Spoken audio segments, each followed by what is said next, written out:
साहब से बात करते हैं। अजीज खान साहब समाजवादी पार्टी के हमारे साथ जुड़ गए हैं। अजीज खान साहब देखिए, खटीक हो, कुर्मी हो, निषाद हो, दलित हो, ब्राह्मण हो, सब कुछ साध लिया है बीजेपी ने। अब आप क्या करेंगे? पंकज जी, पहला सवाल तो मेरा यह है, क्या किसी भी समाज के एक शख्स को मंत्री बना देने से उस समाज का पूरा उद्धार हो जाएगा? एक सवाल। पहली बात तो मैं जानना चाह रहा हूं कि साहब ये जो मंत्रिमंडल का विस्तार किया गया है, ये समस्या सुधार के लिए किया गया है, ये चुनाव प्रचार के लिए किया गया है?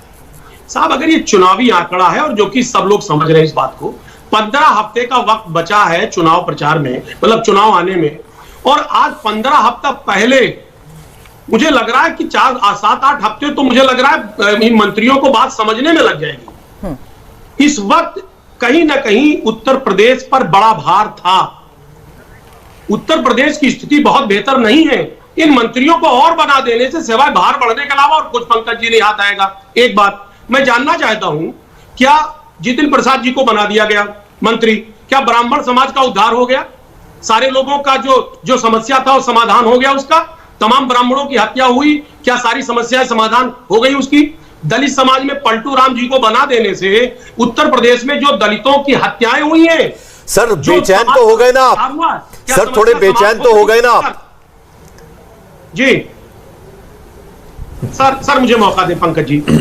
मैं जानना चाह रहा हूं, वही संगीता बिंद जी है जो निषाद समाज से आती हैं। साहब वही निषाद समाज से फूलन देवी जी, जिनको सामाजिक न्याय नहीं मिला, तमाम लोगों ने प्रताड़ित किया, 1996 में माननीय नेताजी ने उनको सांसद बनाया, उनको न्याय दिलवाया, उनकी मूर्ति लग रही थी रायबरेली में, बीजेपी के लोगों ने चबूतरा तक तोड़ दिया। साहब ये सामाजिक न्याय है? मैं जानना चाहता हूं कि एक बिंद समाज की एक महिला को मंत्री बना देने से क्या फूलन देवी जी को क्या न्याय मिल जाएगा?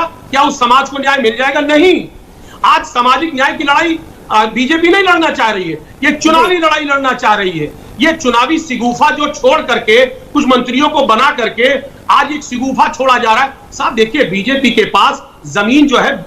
जफर इस्लाम साहब से इसका जवाब ले लेते हैं। अब जो बात आपने कही है जफर इस्लाम साहब, बिल्कुल बिल्कुल अजीज खान साहब, जो बात रामकृपाल जी कह रहे हैं, देखिए युद्ध जब लड़ने कोई जाता है इंसान तो पूरे अस्त्र शस्त्र के साथ तैयार होके जाता है। रथ बढ़िया होना चाहिए, उसके पहिए जो है अच्छे से चलने चाहिए। क्या हर्ज है अगर बीजेपी को लगता है चुनाव में जाना है और उसके लिए अगर उसको लगता है कहीं कुछ कमी पेशी है और सबका रिप्रेजेंटेशन होना चाहिए, तो आपको बौखलाहट क्यों, आपको बेचैनी क्यों?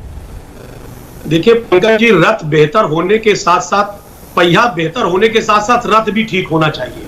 ऐसा ना पहिया ठीक हो रथ चले ना। आज के हालात में 4.5 साल में जो रथ रहा, माननीय योगी जी ने जो काम किया, वो उत्तर प्रदेश में क्या किया ये सबने देखा। साहब लगातार डंका पीटते रहा, साहब बेरोजगारी खत्म हो गई। मैं आपको आंकड़ा देना चाहूंगा, 2017 में 25 से 29 वर्ष के जो युवा थे, बेरोजगारी दर थी 8%, 21 में वही हो गई है 15%। सीएमआई के मुताबिक आप देखें 2017 में 40 लाख बेरोजगार थे, आज आप देखें 2021 में 56 लाख हो गए। साहब ये रोजगार का तमाम झांसा देते रहे कि साहब हम 70 लाख देंगे, लगातार बेरोजगारी बढ़ गई। मैं आपको बताऊं, ये कह रहे साहब घोटाला मेरे कार्यकाल में नहीं हुआ है। मैं बताऊं 1 लाख किलो 1 लाख कुंतल उर्वरक की बिक्री फर्जी हुई है। और जो 500 करोड़ रुपए का घोटाला हुआ है, ये इंडिया टुडे 23 अगस्त 2020 का ये रिपोर्ट आप देख ले। कहने का मकसद हमारा ये हुआ कि लगातार घोटाले पे दावा करते रहे, घोटाला हुआ। आज देखें, अभी नरेंद्र तोमर जी ने एक बयान दिया था कि उत्तर प्रदेश के हर शख्स के ऊपर 25,805 रुपए का कर्जा है। साहब इतना कर्जा है, कुछ मंत्री और बना दिए गए, कर्जा बढ़ने के अलावा क्या होगा? वो मंत्री काम तो कर नहीं पाएंगे क्योंकि काम करने का वक्त ही नहीं है, सिवाय प्रदेश पर एक भार बढ़ेगा।